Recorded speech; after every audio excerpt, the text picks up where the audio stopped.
Chers téléspectatrices, pardon, chers téléspectatrices, et chers téléspectateurs, bonsoir et bienvenue à votre émission Politis. Mon invité ce soir n'est autre que Maître Mahfouz Boutah, président du parti Convergence démocratique nationale, coordinateur du pôle politique au sein du FNDI. Monsieur le Président, bonsoir et merci d'avoir accepté notre invitation. Bonsoir, merci pour l'invitation. Merci à vous. Pour commencer, nous allons revenir un peu en arrière pour vous demander de nous dire la position, ou du moins le point de vue de votre parti sur la nomination du nouveau Premier ministre Yahya Al-Haddami et de son gouvernement, bien entendu. Écoutez, très rapidement, je n'ai pas de point de vue particulier à formuler sur la nomination de l'actuel Premier ministre. Je sais que malheureusement, statutairement et également dans les faits, nos premiers ministres n'ont aucun pouvoir. Ils coordonnent tout au plus l'action d'un gouvernement qui, lui non plus, n'a pas de pouvoir. Tous les pouvoirs sont consacrés, du point de vue de la Constitution, entre les mains du président de la République. Et c'est davantage plus vrai quand il s'agit du régime actuel. Le président actuel n'a-t-il pas dit devant tout le monde qu'il s'intéressait aux détails et que la Mauritanie a surtout souffert du manque d'un président qui s'intéresse aux détails. Donc je pense que malgré certainement sa bonne volonté, le nouveau Premier ministre n'aura à faire que ce que l'actuel chef de l'État aura décidé qu'il fasse. Mais ce n'est pas une bonne chose de s'intéresser aux détails? Non, pas pour un chef d'État. L'État est une institution, le président a ses prérogatives, le gouvernement a les siennes, le Premier ministre doit en avoir.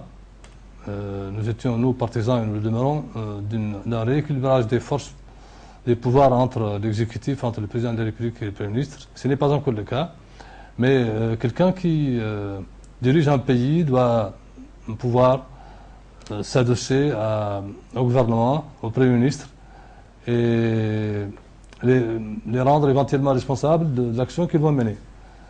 C'est dans ce cadre donc que nous pensons que le Premier ministre est un premier des ministres tout simplement, et non pas un chef de gouvernement. Vous étiez ministre pendant la transition sous la présidence d'Eli Mohamed Vaï. Donc ce n'était pas les mêmes.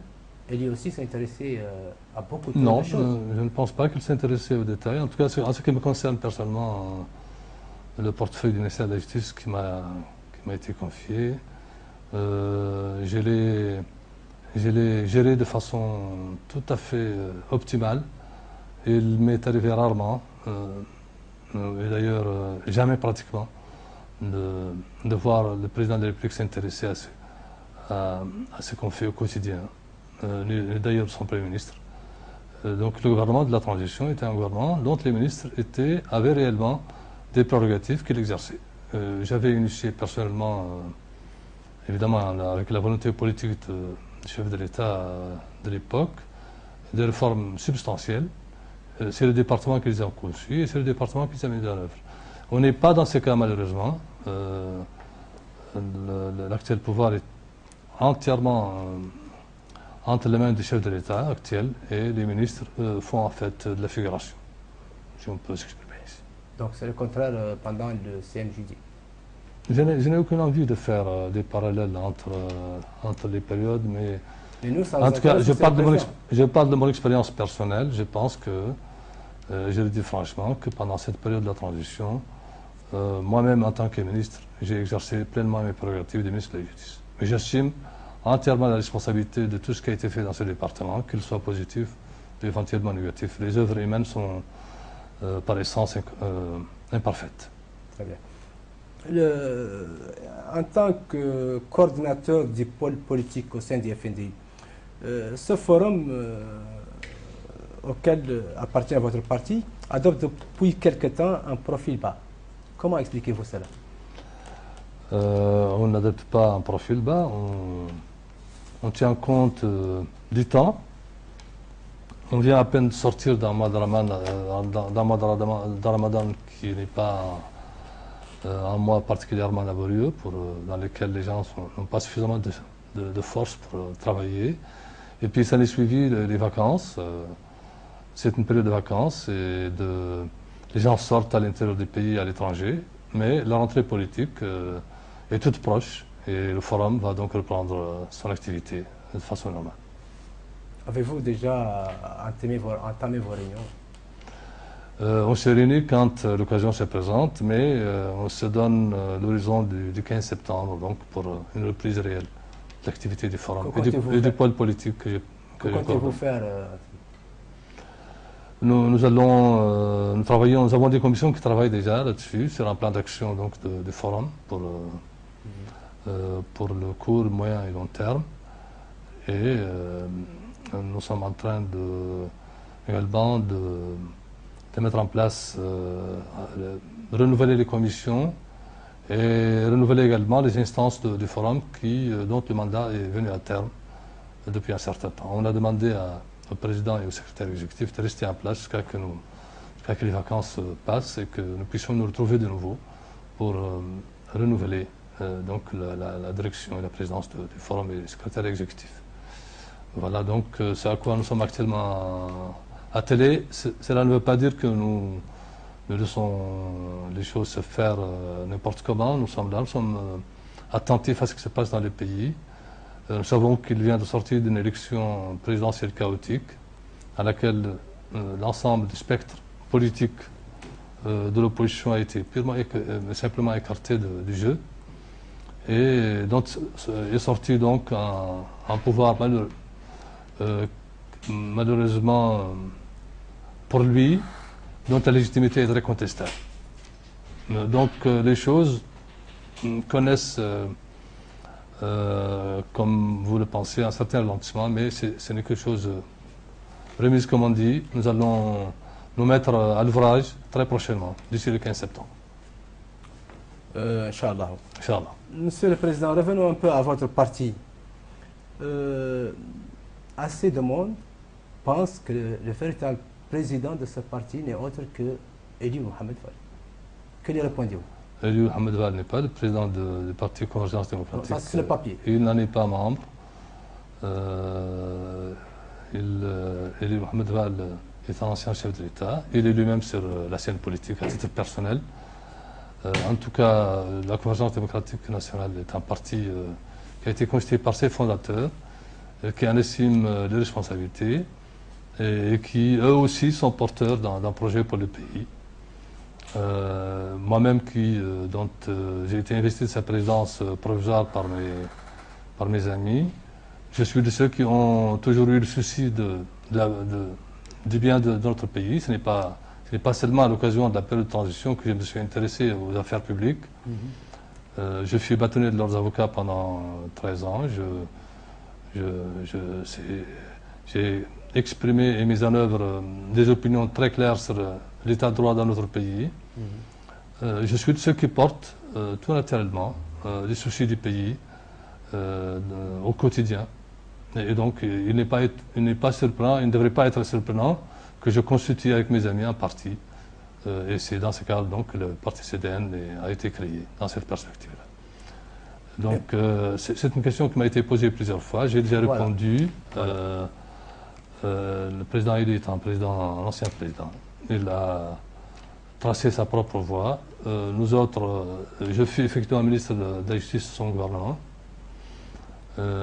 J'ai avec moi le premier vice-président du parti qui est l'ancien ministre de l'économie et du développement. Nous étions tous les deux au gouvernement, mais nous sommes des personnes, des citoyens de ces pays-là qui ont le droit de fonder les partis qu'ils veulent fonder. Et nous sommes également tout à fait aptes à porter un projet pour la Mauritanie. Et c'est dans ce cadre donc, que le parti CDN s'est constitué. Il n'y a pas d'autre. Quel intérêt avons-nous de cacher une présidence du président Eli? Aucun.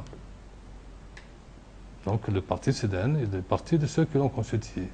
Et ce sont des gens qui ont toujours porté donc, le souci du bien public présent à l'esprit, présent dans leur action. Oui, mais à votre création, vous êtes parti directement à l'opposition. Pourquoi? Mais quelles sont les raisons qui vous ont poussé à aller directement à elles sont très l'opposition? claires, parce qu'on pensait que le régime conduisait les pays à des lendemains incertains. Nous avons fait le constat donc de la crise politique, de l'échec du coup d'État de 2008, de l'échec des accords de Dakar, du refus du pouvoir donc d'être attentif aux soucis et aux problèmes du pays. Nous avons fait le constat également que sa situation économique et sociale s'est dégradée. Nous avons fait le constat que l'unité nationale était en péril et nous ne pouvons pas continuer à rester les bras croisés. Nous sommes contre la logique des stratégies individuelles, c'est une logique suicidaire. Quand chacun ne s'occupe que de ses propres intérêts, quand chacun n'a de souci que son propre avenir, la chose publique va aller à volo, comme on dit.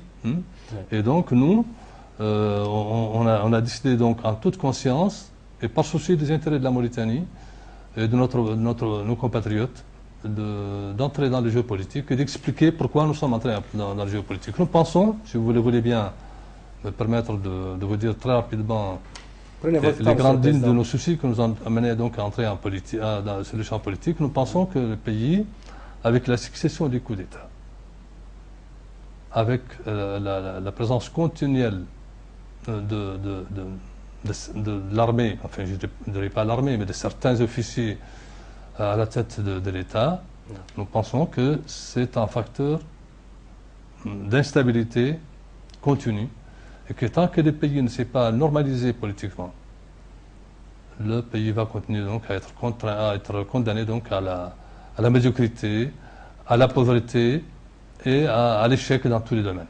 Oui, mais vous avez accepté de participer à un gouvernement. Oui, j'ai accepté. À partir d'un coup d'État. Tout à fait, j'ai participé au gouvernement de 2005-2007, alors même que ceux qui avaient pris le pouvoir au président Maharia avaient décidé publiquement et annoncé publiquement qu'ils venaient seulement pour une période de transition de moins de 2 ans. D'abord 2 ans et puis qui a été écourté pour être seulement 19 mois. J'avais pris l'engagement donc d'organiser un processus politique avec l'assentiment et l'accord de l'ensemble des forces politiques du pays pour conduire le pays donc vers un gouvernement démocratiquement élu, un chef de l'État démocratiquement élu et un parlement donc démocratiquement élu.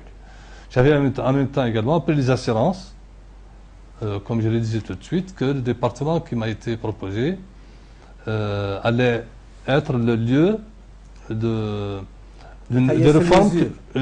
réformes que j'avais conçues moi-même avec mes collaborateurs et que j'allais concevoir avec mes collaborateurs. Donc je pense qu'en même temps que le pouvoir qui était en place était un pouvoir qui était là depuis plus de 20 ans. Et apparemment l'intention n'était pas celle de quitter les pouvoirs de façon pacifique.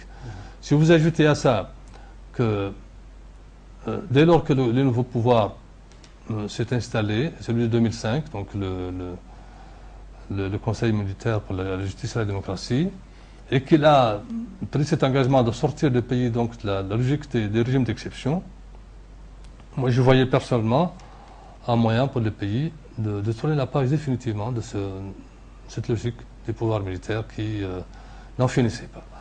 Donc voilà les raisons qui m'ont amené justement à participer à ce gouvernement. Mais je l'ai fait parce que j'avais conscience que c'était peut-être une occasion pour le pays de sortir de la logique du coup d'État. Ceci étant dit, je ne me serais pas du tout associé à une quelconque autre option qui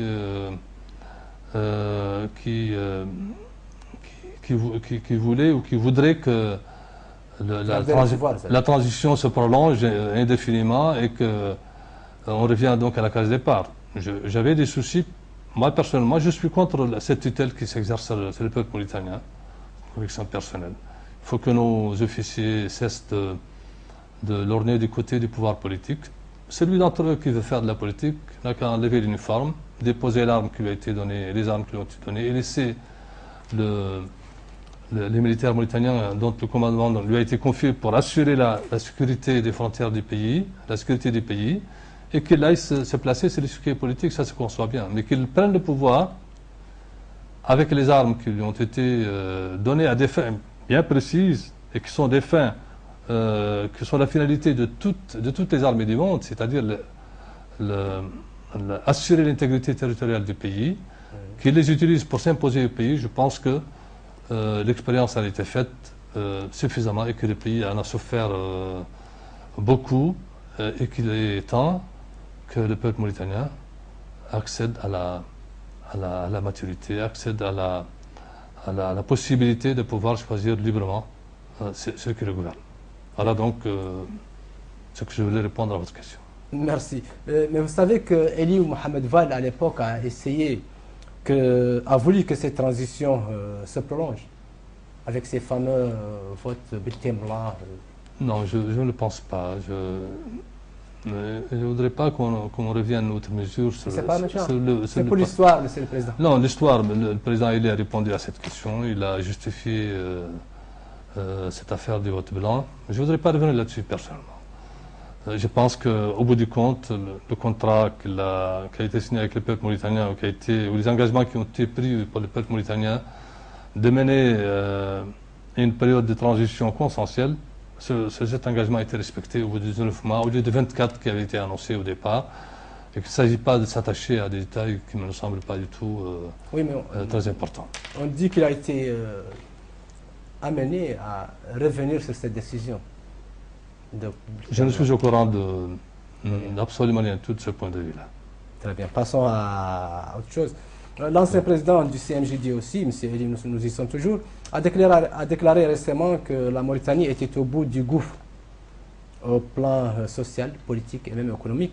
Partagez-vous cette vision assez sombre de la situation du pays, sincèrement? Tout n'est pas sombre quand même. Écoutez, moi je viens de vous expliquer les soucis qui nous ont amenés donc à créer le Parti Convergence démocratique nationale. Nous pensons que le pays est conduit vers des lendemains incertains.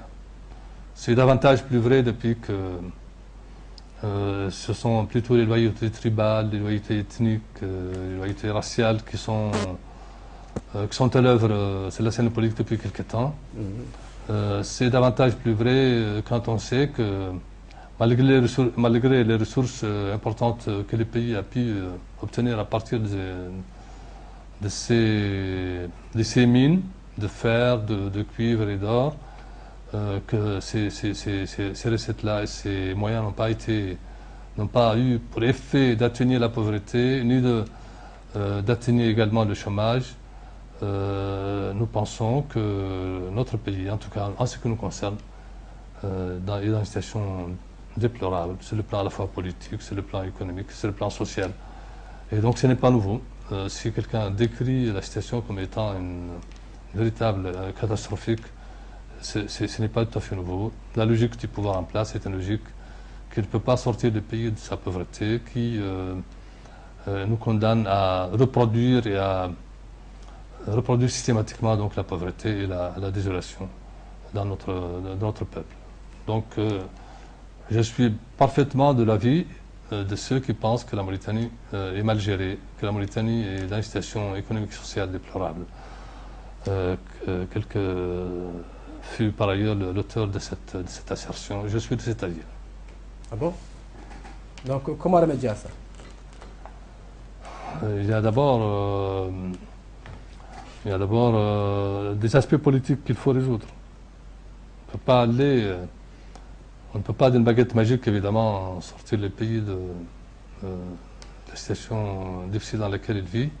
Il faut d'abord que ceux qui gouvernent le pays aient une légitimité qu'ils tirent des urnes, de la volonté du peuple mauritanien, à travers des élections libres et transparentes.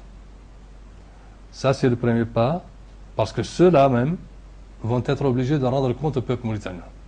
Ils sont différents de ceux qui prennent le pouvoir par la force. Ils n'ont de compte à rendre à personne. Il faut d'abord donc normaliser la situation politique du pays. Or, le pays connaît actuellement, et depuis quelques années, donc, une crise politique très grave. Et ce n'est pas les dernières élections présidentielles qui auront été saisies comme occasion pour dépasser ce stade, loin s'en faut, ce sont des élections, comme je l'ai dit, qui se sont déroulées dans une situation de renouvellement, je dirais même, du coup d'État de 2008. En écartant toute la classe politique, et en allant aux élections tout seul, l'actuel chef de l'État donc a réitéré ce qu'il a fait en 2008, en prenant le pouvoir à un président dont l'élection n'a pas été contestée. Et donc nous pensons qu'à ce stade, il faut donc résoudre la crise politique que connaît le pays. Nous pensons également que le pays doit faire l'objet, le pouvoir politique doit avoir une vision très claire. Nous pensons que la Mauritanie ne manque pas d'atouts et qu'elle a la possibilité d'améliorer sensiblement le sort de ses fils. Nous avons des secteurs porteurs, la pêche par exemple, dont les produits continuent à être exportés comme pratiquement matière première, alors que des politiques pérennes, efficaces, auraient permis donc la transformation de ce produit de la pêche et offrir donc au peuple mauritanien et à la jeunesse mauritanienne des occasions de travail importantes. Nous pensons également que le secteur agropastoral est un secteur qui offre également des opportunités pour sortir le pays de la pauvreté. Nous pensons enfin que le secteur, par exemple, le secteur des mines, qui est un secteur porteur, est également un domaine dans lequel d'énormes opportunités peuvent s'offrir au pays. Nous avons des moyens, nous ne sommes pas dépourvus, nous sommes loin d'être dépourvus sur le plan des ressources naturelles. Et bien nous pensons que jusque-là, ces ressources ont été gérées dans l'obscurité totale. Et que les retombées de ces ressources-là ne bénéficient pas au peuple mauritanien. On prétend que le pays a des réserves en devises dépassant des milliards. On prétend par ailleurs que le Trésor public a des avoirs à la Banque centrale de plus de 80 milliards. Mais à quoi ça sert si tant de possibilités, tant de moyens ne profitent pas aux Mauritaniens dans leur vie quotidienne? À quoi ils servent s'ils ne mettent pas en terme, si ce ne sont pas les moyens de mettre en œuvre des politiques qui permettent de diminuer le taux de chômage dans le pays, qui offrent donc des opportunités à notre jeunesse? À quoi elles servent s'ils ne permettent pas d'augmenter les salaires et d'atteindre la hausse des prix?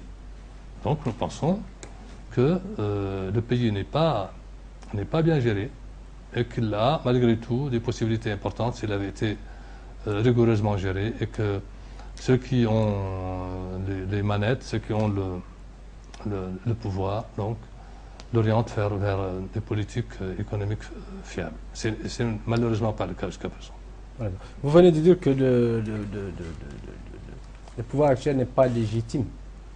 Pourtant, Mohamed Abdelaziz a gagné haut la main les premières élections de 2009 en présence d'une forte classe politique. Oui, je ne conteste pas que... Il n'y a pas eu de fraude.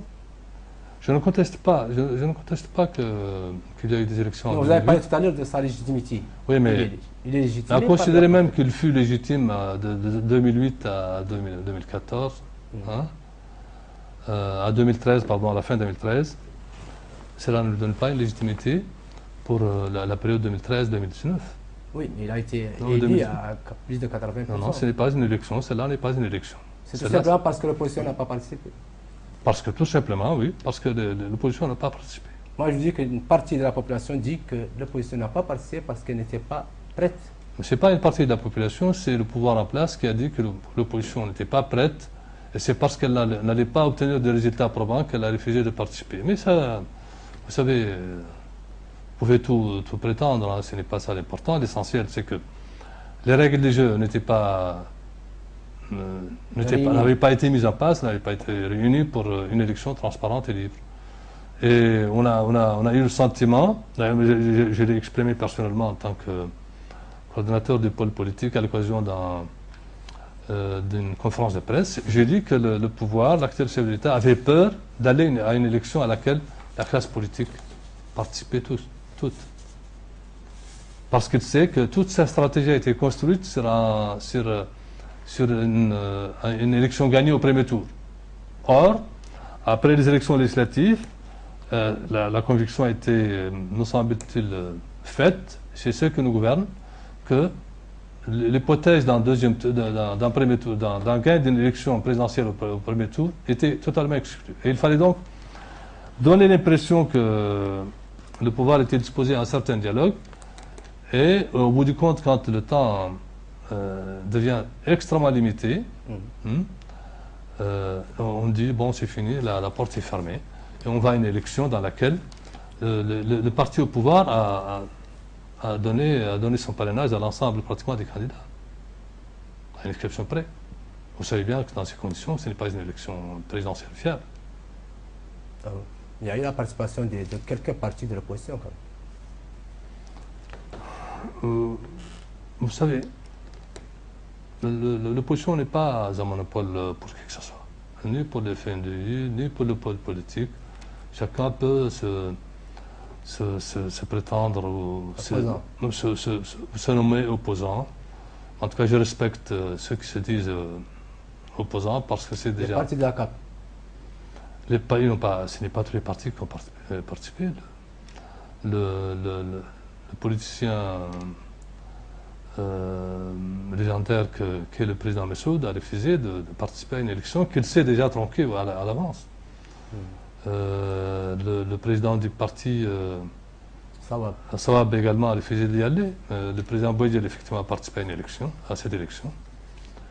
Mais cela ne veut pas dire que il suffit que quelques partis participent à une élection pour qu'elle donne la légitimité à celui qui...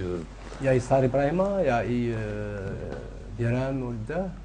Moi, je respecte tous ces hommes politiques. Mais je dis, ce que je dis, je le maintiens, je pense que... Ces gens-là ne peuvent pas légitimer... Je dis que le pouvoir actuel, le président actuel n'est pas allé à une élection qui lui permet de fonder sa propre légitimité en tant que président de la République. Très bien, passons à autre chose. Un jour, lors d'une de vos sorties, vous avez dit, je cite, les peuples libres demandent des comptes à leurs dirigeants, alors qu'en Mauritanie, on s'empresse de satisfaire tous ces caprices. Que voulez-vous dire par là? Je ne me rappelle pas m'être exprimé dans ces termes, mais dans quelle occasion, mais de toute façon, si vous voulez l'idée là... Je vous rafraîchis la mémoire, vous avez dit aussi, avez-vous vu une fois un président occidental fâché contre son peuple? Oui, tout à fait. Voilà. Oui, tout à fait. Je pense que ceux qui gouvernent ont le culot, excusez-moi le terme, de s'imposer à nous et en même temps de nous obliger à être contents de leur action. Je m'explique. Dans les autres pays du monde, ceux qui gouvernent font l'objet, leur popularité est mesurée à l'occasion de sondages d'opinion. Le chef de l'État tel ou tel homme politique constate que sa cote de popularité descend. Dans ce cas précis, il ne s'en prend pas à ses concitoyens. Il ne les emprisonne pas. Il ne leur envoie pas le fisc pour les spolier de leurs biens. Il ne les renvoie pas de la fonction publique. Or, qu'est-ce qui se fait chez nous? Ceux qui nous gouvernent, non seulement nous s'imposent à nous par la force, mais en même temps nous obligent à sonder individuellement. Chaque individu doit pouvoir sonder quotidiennement si celui qui exerce le pouvoir est content de lui. Chaque groupe professionnel également contraint de le faire. Chaque tribu, je dirais, chaque ethnie doit pouvoir vérifier quotidiennement que celui qui est au pouvoir est bien content d'elle. Si nous constatons que celui qui est au pouvoir n'est pas content de nous, on renonce au restant, on renonce davantage à notre dignité. On nous oblige par la force donc à renoncer à notre dignité, à renoncer à nos obligations de citoyens, à considérer que nous sommes des étrangers dans notre propre pays. J'ai tout simplement exprimé ça dans ces conditions, en disant que, effectivement, le monde libre est un monde dans lequel le citoyen prend part au choix de ceux qui le gouvernent. Et ceux qui le gouvernent ont des comptes à lui rendre. Alors que ceux qui le gouvernent nous demande des comptes. Nous demande, nous, citoyens, de leur rendre des comptes de notre état d'esprit. Si nous sommes, ils nous obligent donc à être dans leur camp, sinon on s'expose à la vindicte du pouvoir et à sa répression. C'est ce que j'ai voulu exprimer justement par ce bout de phrase. Parce que vous avez dit, avez-vous déjà vu un président occidental fâché? Oui, bien sûr, se fâcher contre ce peuple. Nos présidents se fâchent contre nous. On vous dit, le président Ahmed Abdelaziz se fâche contre telle tribu. رئيس ضد مفقع القبيله الفلانيه. والله مفقع على المهنه الفلانيه، الله مفقع على كذاش. Il refuse de rester. Moi, j'ai constaté qu'il a refusé systématiquement, pratiquement pendant les 4 ou 5 ans, de recevoir le bâtonnier de leurs avocats. Où est-ce que vous avez vu ça? Parce que le bâtonnier exprime un point de vue sur le secteur de la justice. Et le président de la République refuse de le recevoir. Ça, c'est parce qu'il est fâché contre lui. Parce que si vous exprimez un point de vue sur la situation du pays, vous êtes... Le président est obligé de recevoir le bâtonnier de l'avocat? Non, il n'a pas l'obligation de le recevoir, mais les usages, il a l'obligation morale et politique de recevoir les composantes professionnelles du pays. Et d'écouter leurs soucis et d'en tenir compte. S'il ne les reçoit pas, ça veut dire que il n'est pas content d'eux, il pense qu'ils ne sont pas avec lui politiquement, et donc il refuse de les recevoir. Et c'est dans ces cas précis, ce n'est plus le président de tous les Mauritaniens, c'est le président d'une frange de ceux qui ont bien voulu le soutenir, ou ceux qui continuent à le soutenir. Alors qu'il doit avoir, donc l'obligation, il a l'obligation d'être, et le devoir donc d'être le président de l'ensemble des Mauritaniens, d'écouter ceux qui sont avec lui et de prêter attention à ceux qui sont contre lui également. Oui, donc, mais dans le cas du travail, le bâtonnier doit être reçu par son ministre de tutelle, qui, de sa part, rendra... Non, ce n'est pas comme ça que les choses... Ce n'est pas comme ça que les choses se passent. Moi, je fus bâtonnier pendant 13 ans. Une dizaine d'années. 13 ans, précision. Tout le monde savait que je n'étais pas dans les grâces du pouvoir qui étaient là. Oui, ça rappelle bien. Mais cela n'empêchait pas le pouvoir qui était en place de m'inviter aux occasions officielles. Ah oui, vous avez reçu? Oui. Oui, tout à fait. Il m'a reçu. Quelques fois. Il m'a reçu avec le Conseil de l'ordre. Chaque fois qu'il y a eu un renouvellement des instances de l'ordre, c'est une tradition bien ancrée dans notre pays que le chef de l'État reçoive le bâtonnier et son conseil après chaque élection. Et c'est un devoir également moral et politique que le président de la République ou le chef de l'État en place reçoive le bâtonnier de l'ordre des avocats quand évidemment il a le temps et quand celui-ci le sollicite. Or, qu'est-ce que nous constatons? Parce que le bâtonnier n'était pas dans les grâces des pouvoirs, on refuse, on lui ferme toutes les portes. Le ministre de la Justice refuse de le recevoir, on le met en quarantaine. Tout ça, c'est la logique des pouvoirs autoritaires.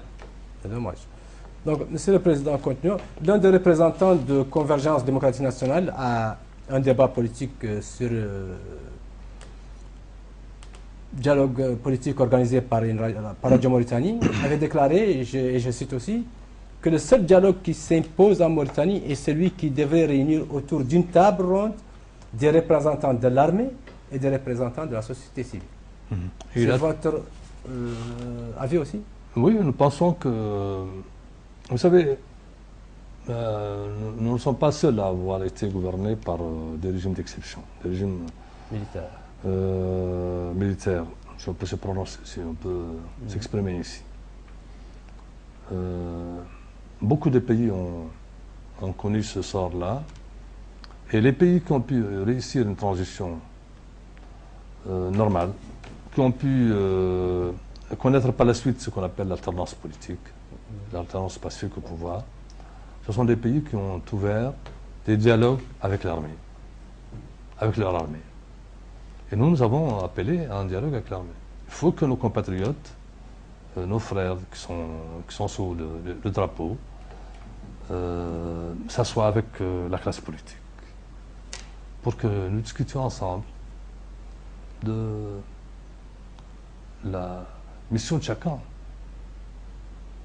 Il faut que ce soit l'occasion, une occasion à laquelle la classe politique, et elle l'a dit, en tout cas celle de l'opposition, exprime tout le respect qu'elle doit donc à l'institution militaire, puisque sans elle, il n'y a pas d'État. Mais en même temps, il faut que l'institution militaire sache qu'elle a une mission bien déterminée. Et elle doit se limiter à cette mission-là. Comme je l'ai dit, les officiers, il est arrivé assez souvent que les officiers fassent de la politique. C'est tout à fait normal, nous ne faisons pas exception. Mais l'officier qui aura décidé de faire la politique, il doit quitter l'armée. Et il peut parfaitement convaincre le peuple mauritanien qu'il est apte à les diriger et qu'il a une vision et un programme plus attrayant que ses concurrents politiques. Mais il faut que la situation politique du pays se stabilise. Et elle ne peut pas se stabiliser tant qu'on n'a pas eu à parler les uns aux autres. Donc à l'institution militaire et la classe politique et la société civile de façon générale du cadre dans lequel doivent s'exercer les prérogatives et le pouvoir de chacun. Oui, mais pourquoi vous savez, l'Amérique latine est passée par là. Et seuls les pays qui ont réussi, qui ont mis en œuvre justement ce dialogue, qui ont créé un cadre adéquat pour ce dialogue-là, ont pu donc sortir de la logique des pouvoirs autoritaires et des coups d'État, du cycle infernal des coups d'État. Nous pensons que la Mauritanie ça fait suffisamment de temps qu'elle a été gouvernée par des hommes issus de l'institution militaire ou de l'armée. Il est temps que l'institution militaire accepte, en tout cas c'est certains officiers qui ont envie d'exercer le pouvoir politique, il est temps que l'institution militaire sache les limites de l'action qu'elle doit pouvoir mener au profit du pays. Et elle est extrêmement honorable. Vous savez, on peut réaliser dans l'institution militaire les plus grandes formes qui requièrent et qui méritent la reconnaissance nationale. Quand on s'enrôle dans l'armée, on donne sa vie, on donne son sang pour défendre son pays. Il n'y a rien de plus honorable que ça. Oui, nous pensons que le pays, il est temps que la Mauritanie soit gouvernée par des régimes qui sont choisis à travers des élections libres et transparentes. Oui, mais la Mauritanie est présidée par un civil. Non, la Mauritanie n'est pas présidée par un civil. L'actuel chef de l'État est un général. Mais il a démissionné depuis, non? Vous savez, qu'il démissionne ou qu'il ne démissionne pas, il continue donc. Il est venu par un coup d'État. Il a organisé ses élections en 2008 dans des conditions que beaucoup de gens contestent. Et ce n'est pas c'est parce qu'essentiellement qu'il est venu au pouvoir et qu'il est resté pendant toute une année pour préparer l'élection de 2009. Je ne pense pas qu'il avait des chances réelles s'il était venu dans la vie politique le plus normalement du monde. On est encore sous... En tout cas, sur le plan de la symbolique, c'est un militaire. C'est un monsieur qui est issu des rangs de l'armée. Mais quand on démissionne, on n'est plus de l'armée. Non, quand on démissionne et qu'on garde le pouvoir, on est toujours présent. De toute façon, il est actuellement, de par son titre de président démocratique, il est le chef de l'État, il est le commandant suprême des forces armées. Il reste. D'aucuns disent que le collège militaire qui a gouverné le pays en 2008 demeure tout à fait en place. Et on n'est pas sorti de l'auberge, on est toujours dans la logique des pouvoirs autoritaires. Nous, au niveau du parti Convergence démocratique nationale, nous pensons qu'il est temps que le cycle infernal des coups d'État cesse. Parce que c'est grave, parce qu'il comporte des dangers à la fois pour le pays, mais également pour l'armée elle-même. Les dangers pour le pays, c'est l'instabilité continue, c'est les pouvoirs qui s'imposent au peuple mauritanien avec les échecs que nous avons constatés après plus de 50 ans d'indépendance on est toujours dans un pays parmi les plus pauvres, c'est également un danger pour l'institution militaire elle-même.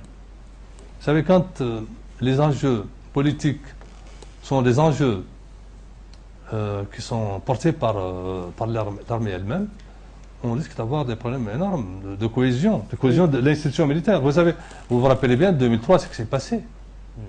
Dans les rues de Nouakchott, l'État a cessé d'exister pendant plusieurs jours. Et c'était une partie de l'armée qui se battait contre l'autre. Quelle garantie avons-nous pour l'avenir que l'unité de notre institution militaire allait être assurée à l'occasion d'une tentative de coup d'État, la prochaine ou celle qui va suivre, je ne l'espère pas pour le pays, mais c'est dans la logique des choses. Si on continue à se faire gouverner par ceux qui prennent le pouvoir par les armes. Très bien. Moi, je suis persuadé qu'il y en a certains qui se disent pourquoi lui et pas moi.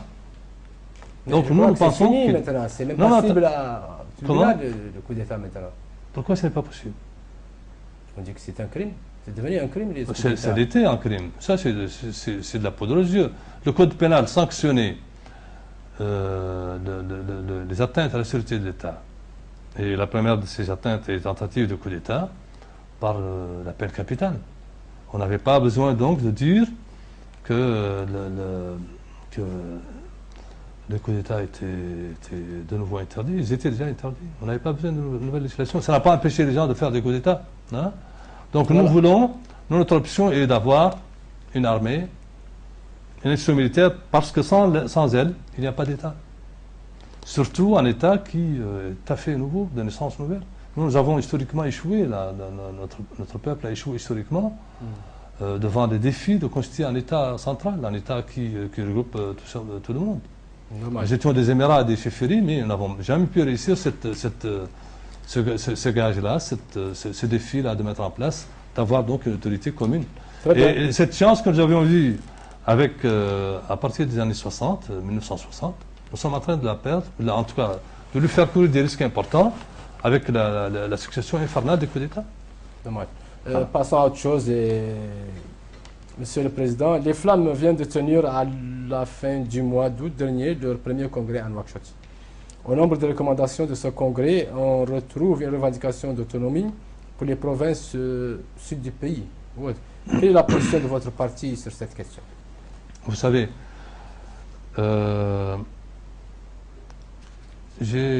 nous avons évidemment un projet pour l'ensemble des Mauritaniens, quelle que soit par ailleurs leur appartenance ethnique ou culturelle.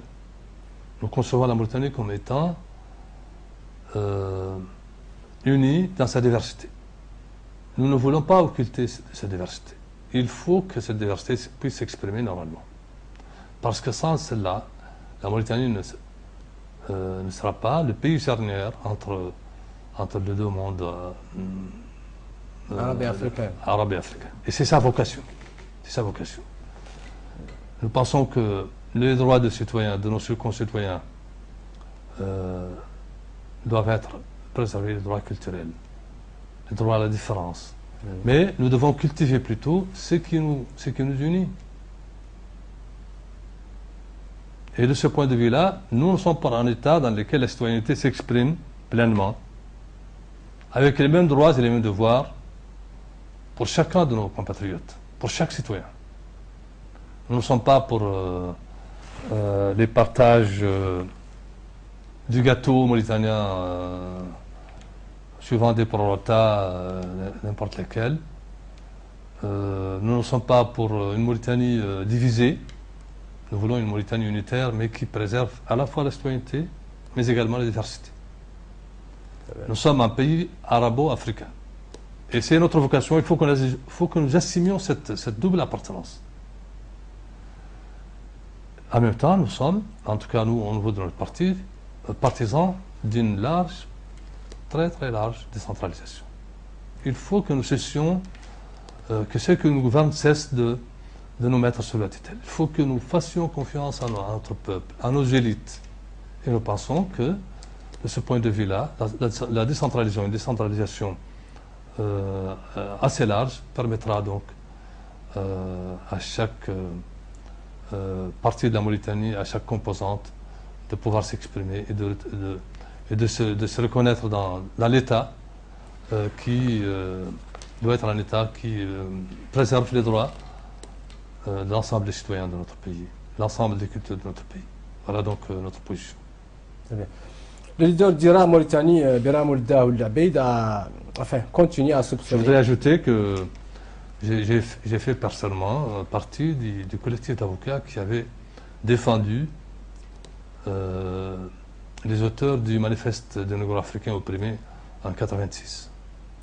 Je faisais également partie du collectif d'avocats qui avait défendu nos compatriotes militaires qui avaient tenté, donc fait la tentative de coup d'État de 1987. Donc, revenons un peu aux soupçons du leader d'IRA, Biram Ould, qui soupçonne, pour ne pas dire accuse les FNDI et de complicité avec le pouvoir avec lequel il s'attelle à la diabolisation de ce mouvement. Qu'en est-il au juste? Je n'ai pas personnellement connaissance dans quelconque discours du forum La diabolisation. à la direction du président Biram. Je n'ai jamais entendu un quelconque discours, en tout cas sous le label du forum, ni d'ailleurs des partis CDN contre Biram Ould Abeid. Très bien. On assiste depuis quelque temps en Mauritanie à l'émergence de mouvements divers réclamant acquis de droit pour une frange de la population. Mouvement Al-Hor, IRA, Flamme, Insav, le mouvement des artisans traditionnels, les Wolof dernièrement. Ce phénomène, vous paraît-il normal, tolérable ou plutôt dangereux pour un pays comme la Mauritanie? Je pense qu'il faut faire la différence entre deux aspects de cette question. L'appel à la justice qui s'exprime à travers ces initiatives-là me semble tout à fait justifié et opportun. Et il appartient à l'État justement de répondre. L'appel que comporte justement ces genres de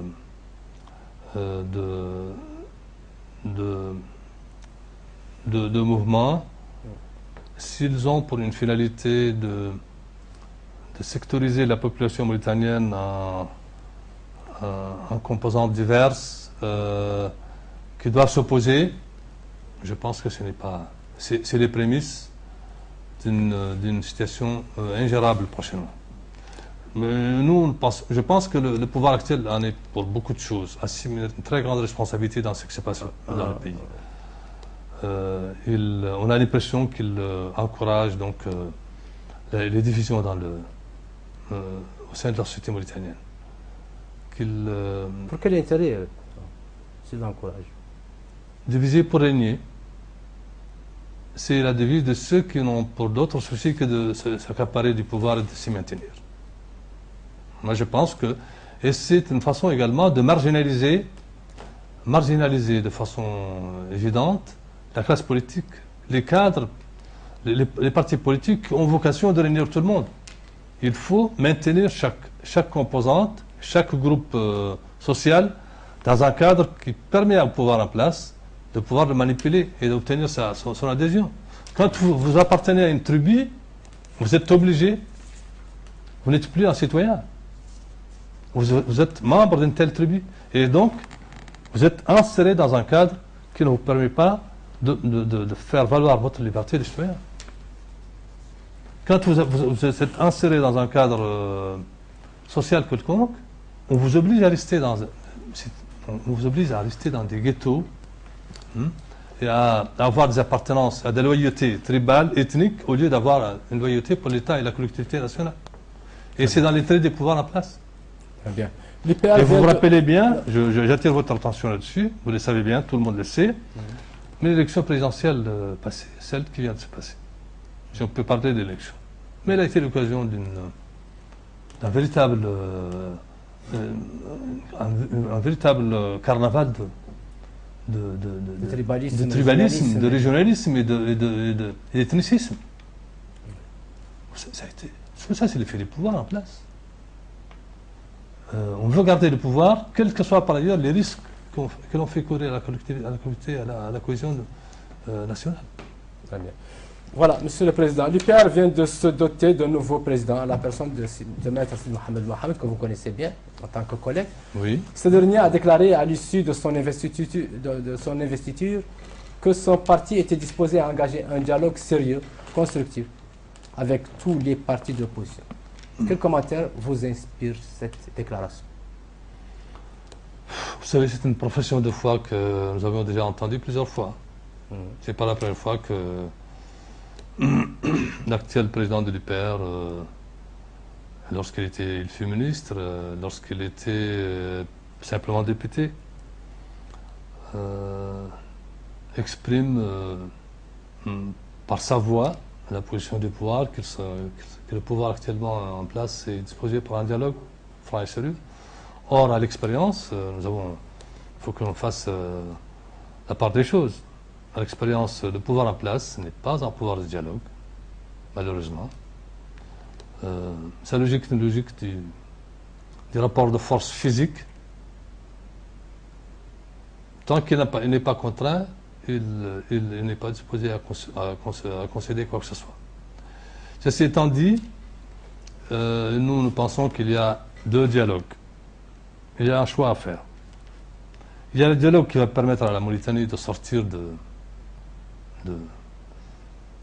la crise politique, qui va normaliser sa situation, qui va lui permettre d'accéder enfin donc, à un pouvoir librement choisi par le peuple mauritanien, qui va lui permettre d'accéder à la possibilité de changer de gouvernant sans la force, sans coup d'État, qui va lui permettre donc d'instaurer également et d'instituer des institutions administratives et judiciaires qui répondent aux exigences de l'État moderne, c'est-à-dire l'administration ouverte à l'ensemble des citoyens, quelle que soit par ailleurs leur appartenance ethnique, tribale ou politique, mais également une justice indépendante et efficace. Ce dialogue-là, nous en sommes preneurs. Je l'ai personnellement exprimé à l'actuel chef de l'État déjà en novembre 2011, lorsqu'il me restait avec le président Messoud, au sujet de la tentative de dialogue de 2011. J'avais donc, le choix est clair. Nous sommes pour un dialogue qui va conduire la Mauritanie à cette fin-là, que nous pensons qu'il est une fin heureuse, mais nous ne sommes pas pour un dialogue qui est de nature à raccommoder ou à faire des petites mesurettes pour que l'on dise le pouvoir a ouvert un dialogue, mais ça s'arrête là à peu près. Nous voulons donc que cette intention soit une intention franche, réelle, et qu'elle soit soutenue par une volonté politique sans embâche, de façon très claire. Or, malheureusement, en tout cas jusqu'à présent, à ce stade, le dialogue qu'a toujours prôné le pouvoir en place, qu'il a toujours prétendu vouloir instaurer avec la classe politique qui s'oppose à lui, est un dialogue qui fut et qui demeure malheureusement de fausses annonces du début jusqu'à la fin. Voilà. Très bien.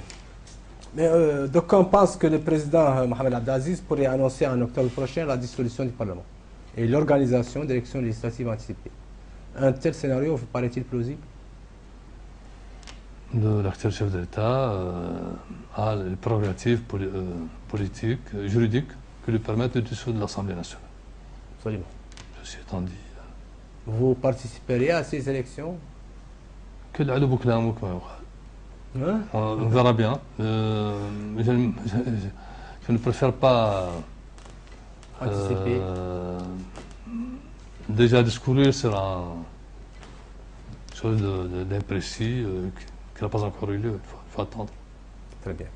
Vos adversaires... Dans tous les cas, si les conditions d'une élection libre et transparente s'offrent à nous, dans le cadre d'un dialogue franc et sérieux, ce qui me semble encore être très hypothétique, les partis ont pour vocation de participer aux élections. C'est leur vocation. Si les conditions se présentent, évidemment, les partis politiques de l'opposition prendront part à une élection mais qui soit une élection consensuelle. Espérons. Et à l'issue d'un dialogue qui aura permis donc d'aplanir toutes les difficultés que connaissent donc les relations entre le pouvoir et l'opposition. Bien. Monsieur le Président, vos adversaires reprochent à l'opposition l'absence d'alternance politique au sein de ces instances dirigeantes. Y a-t-il une part de vérité dans ce reproche? Vous savez, tout ça c'est des faux arguments. Quelle alternance? Y a-t-il eu des élections dans un parti qui ont été tronquées? Y a-t-il un coup de...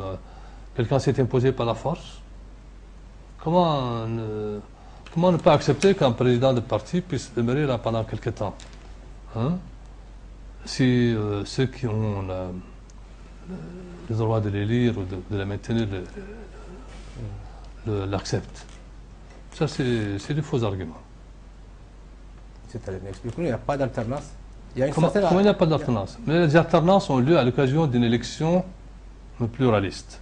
Est-ce que vous avez connaissance d'un parti de l'opposition qui a connu une pluralité de candidats et qui a fini par refuser l'alternance? Non, mais là, c'est-à-dire que... À l'occasion de ces congrès.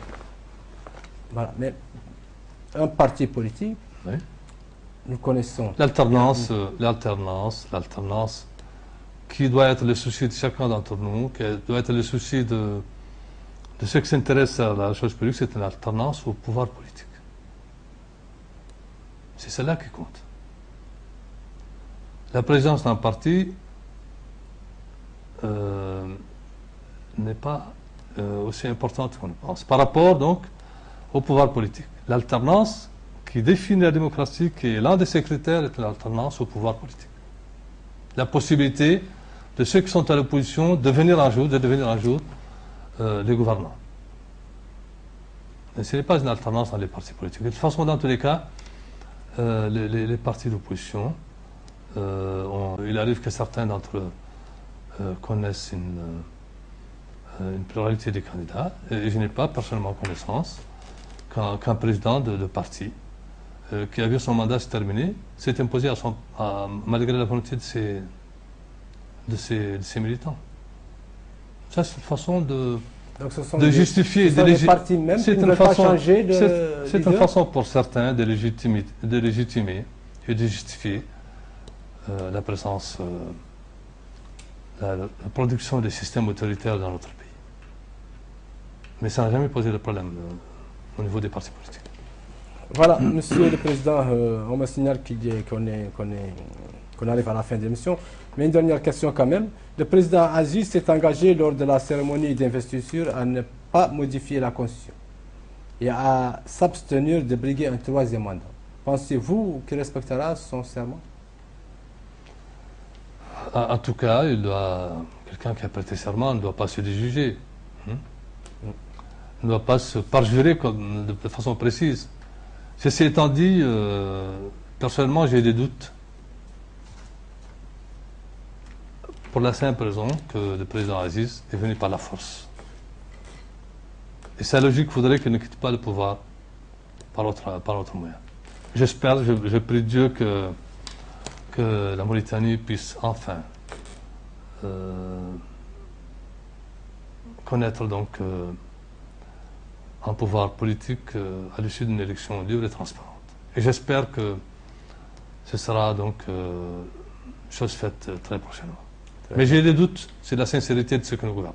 Voilà, monsieur, une question me revient un tout petit peu.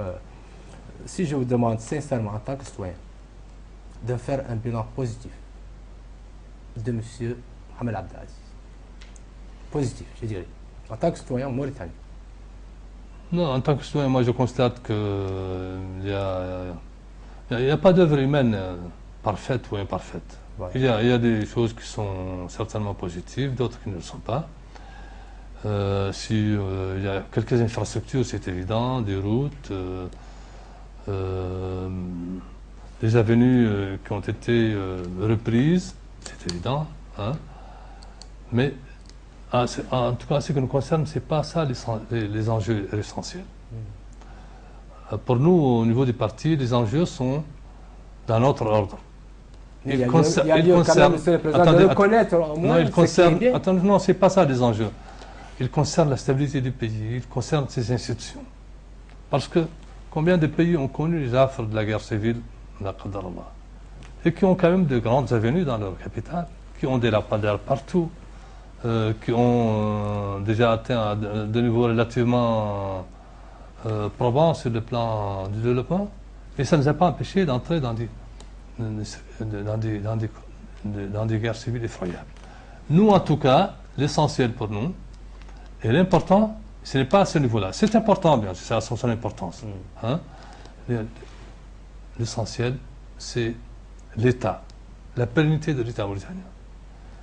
L'aspect, la construction de l'État de droit, la citoyenneté, l'État qui est construit sur le principe de la citoyenneté, le contrat social qui est donné. Et ce n'est pas à ce stade-là qu'on peut constater des points positifs du pouvoir en place. Malheureusement, nous nous opposons. Nous nous sommes posés d'abord une première question, parce que nous pensons que la question essentielle, ce n'est pas est-ce que vous êtes avec Mohamed Abdelaziz ou ne l'êtes pas. Ce n'est pas la première question. La première question, est-ce que notre pays, est-ce que notre peuple s'est donné les moyens d'assurer la pérennité de son État, qui est un État jeune et très fragile. Et nous pensons que jusqu'à présent, les chances pour la pérennité de l'État mauritanien ne sont pas grandes. C'est après ça qu'on nous posons la question de savoir est-ce qu'il faut être avec le président Mohamed Abdelaziz ou non. Et nous pensons, est-ce que nous posons la question de façon plus précise, est-ce que la présence de cet homme au pouvoir qui est venu par un coup d'État est constitutive d'un facteur de stabilité ou d'instabilité. Et c'est de ça que vient notre opposition. Nous pensons que la présence d'un homme qui a pris le pouvoir par la force est suffisamment grave pour que nous justifions notre opposition à ce régime-là.